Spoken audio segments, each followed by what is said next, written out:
With the day's events weighing heavily on Heather, there's one final meal in the feeding clinic, and it's a proper dinner. Although the portion size is too tiny, it is nutritionally balanced, with complex carbohydrates in the mashed potato, protein in the minced beef, and essential vitamins and minerals in the fresh vegetables. Charlotte, on the other hand, has a number of issues with her meal. 30 of anything, apart from peas, just sounds terrible. I actually texted my mum and I said, I think I've got the 30 sausage rolls. And she said, don't you mean 3? And I was like, no, 30.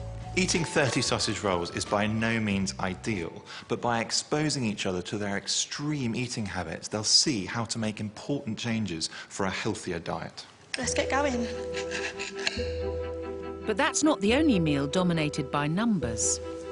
I only have the same size piece every time, and it's like usually around 10 centimetres by 6 centimetres. You ever actually measured that? I would leave about a quarter of that though. I think Charlotte's eating habits are very, very weird, because it is very, very strange to have the same thing and leave the same amounts. I managed to eat 15, so I think I'm gonna pop the button open, try and fit in the rest. As they reach the end of the swap, both these young women are realising how extreme their habits with food are.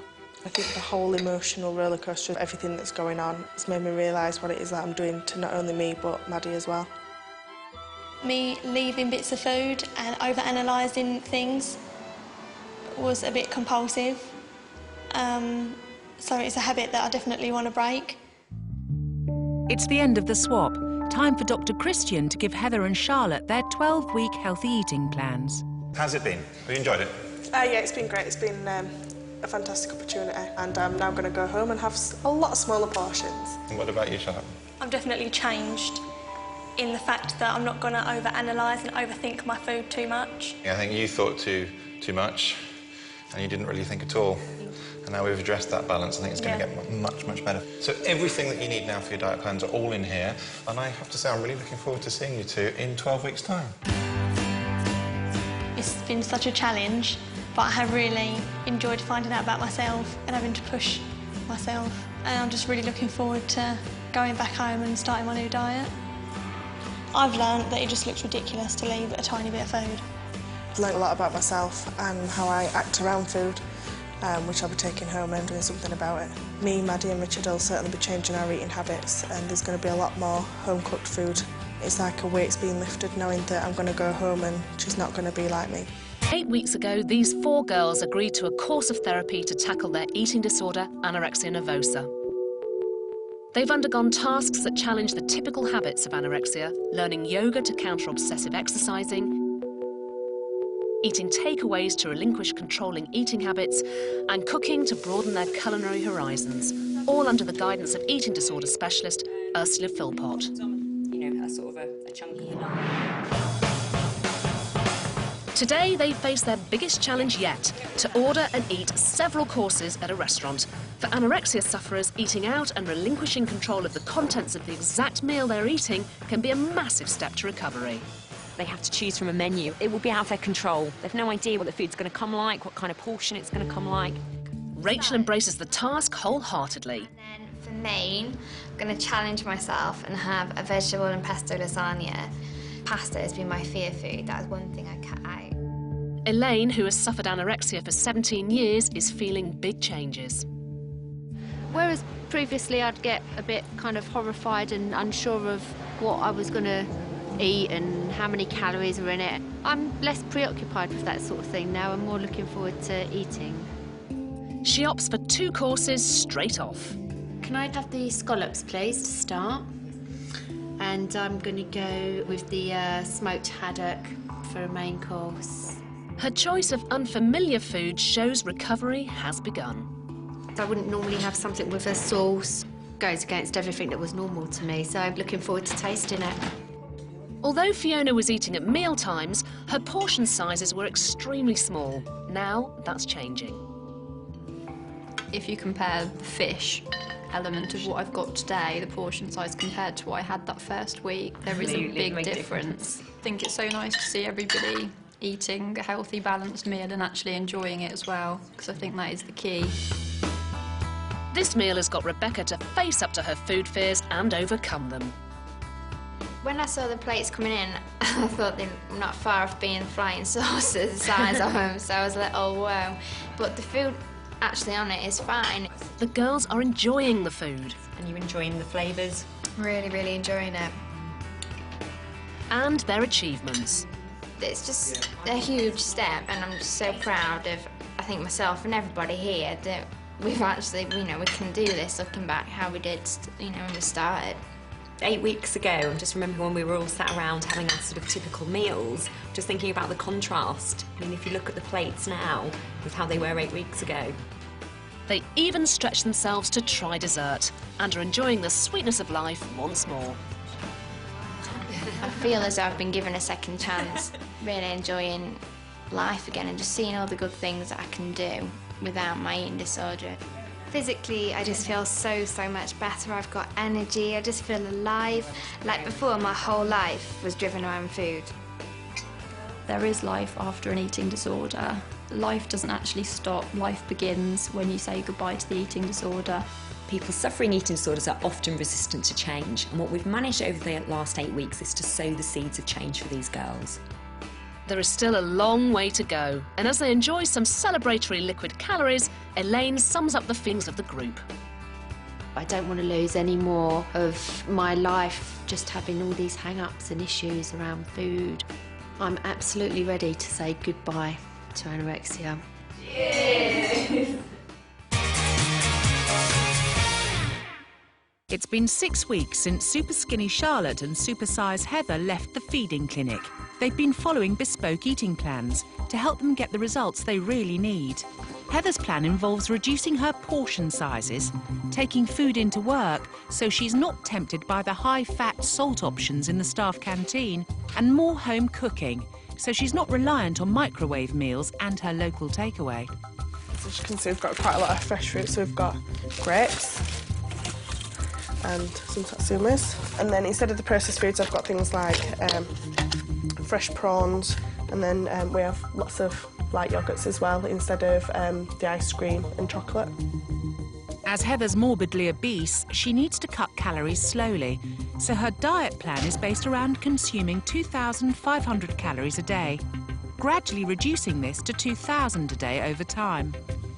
And daughter Madison is benefiting from the diet swap too, with Heather passing on her new healthy habits. Wow! Superskinny Charlotte's challenge involves gradually increasing her portions so her stomach gets used to adult-sized meals, eating 3 regular meals and 3 snacks a day, and making sure she finishes everything on her plate. I love to finish all my meals now, especially because my mum's always like, yeah, you did it. I'm thinking about it in a different way. I'm thinking, eat it all. Even if I'm really, really full up, I will make myself just think, just eat it, do it, and then it's done. To enable her to gain £1 pound a week in weight, she'll be taking in 2,000 calories a day. Supersize and Superskinny will return to the feeding clinic in 6 weeks' time for their final weigh-in, and we'll see those results later. Over the series, I've been in LA investigating the Hollywood obsession with the perfect body. Now I'm stepping into the shoes of a busy celeb for the day to really get under the skin of being skinny in LA.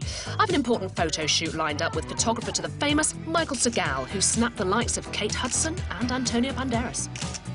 So what do busy Hollywood stars do when they don't have time for dodgy surgery or crank diets? They go for some real LA magic.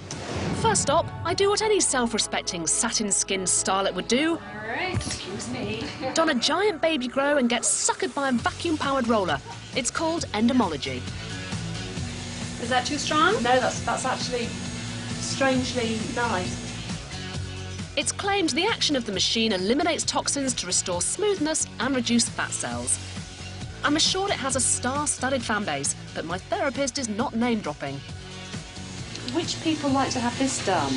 I am not allowed to say. They are. Oh, geez. And because my sessions at the gym have been a little erratic, it's time for a sculpting spray tan, specifically targeted to create artificial shadows and give the impression of muscle tone. I still don't look like Angelina Jolie, so 6 hours in hair and makeup, and my star stylists have lined me up a figure-reducing magic dress. Here we have the Hervé Leger dress. That is short. I would never wear a short. You can't be scared of this. This is great. This is like the ultimate slimming and just flattering dress. I'm scared by how minuscule this looks, but it's got star credentials. Even Catherine Zeta-Jones and Christina Aguilera have been suckered into this baby. You look so skinny right here. Yeah. Look at that, like right here. Look at how thin you look. Pummeled, scrubbed and squeezed, I'm ready for my close-up. And I've even got a bit of LA canine arm candy. Bow wow. Perfect. That's it. Oh. And I can feel myself falling for this $1 million treatment. This is a very, very weird feeling. Being in LA and having hundreds of people primping and preening and tweaking and lifting and sucking just to get one shot. But now it's time for the real fast-track fakery. This is LA's most pain-free workout to skinniness. Meet my new digital trainer, photosurgeon Joe Paleo. I had my photo shoot earlier on. You have 2 photos here. These are the raw ingredients. Tell me what you think. Well, the biggest flaw is that your breasts look massive. What I could do is take your top from the other photo and place it over that one. Oh, wow. Other things I could do is your arms look pretty hefty there, so I could use a tool that's called liquefy. So that's the arm I should have been born with. I love digital liposuction already. I could even go further and push in your waist here. Please do. You give me the gym body I've always dreamed of. The pictures we see of big A-list stars, that is not what they really look like. They have been retouched to within an inch of their lives. I would say 99%, 99.9% of the time. This process is hideous. It's making me look at these images in a whole new way. LA's revealed the extremes people go to achieve the perfect bod. I visited a fat camp. That was knackering. And joined the LA mums desperate to regain their pre-baby bodies. Down and up. Let's do 10 more. There's a lot of pressure to sort of snap back quickly. I've realised that to look this good in this town is all just a con.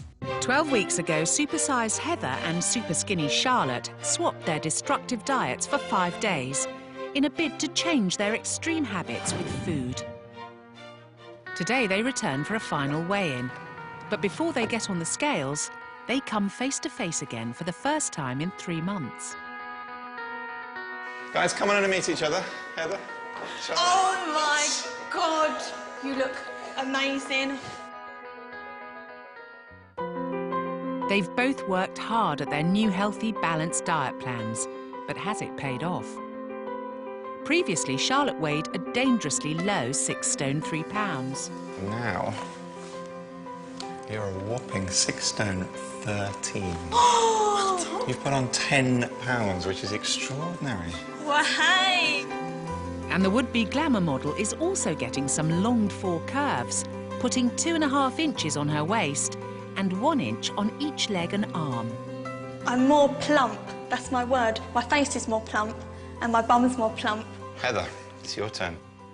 Comfort eater Heather weighed in at a morbidly obese 20 stone. You are 18 stone 10. You've gone down 1 stone 4 pounds. Are you happy? That's fantastic. Heather has also lost 2 inches from her waist and 1 inch from each thigh and arm.